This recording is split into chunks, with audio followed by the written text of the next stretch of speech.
Welcome to the Tech Egg. Don't get scrambled. Enjoy the video. You start by verifying interface and parts because bandwidth and power decide success. Once you have an eGPU enclosure, or M, 2 to PCIe adapter, and a PSU sized to the GPU TDP, power down the laptop.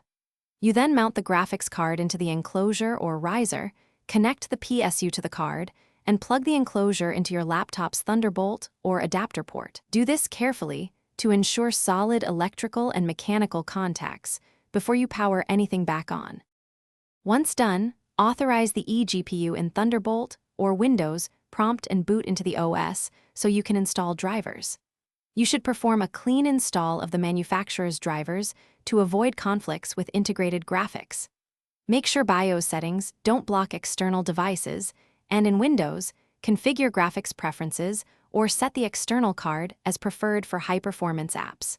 You'll also check Device Manager for correct enumeration. If the card appears with errors, reinstall drivers or try a different cable.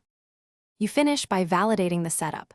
Run a benchmark or game to confirm the GPU works and that temperatures and power draw are nominal. Next, arrange display routing. Connect an external monitor to the GPU for maximum performance or set Windows to use the eGPU for specific apps. If the card is not detected, first recheck Thunderbolt authorization, swap the cable, reseat the riser or card, confirm PSU connections, and update or roll back drivers as needed. That single check usually fixes most issues. Thanks for watching. Consider subscribing if I helped unscramble your problems.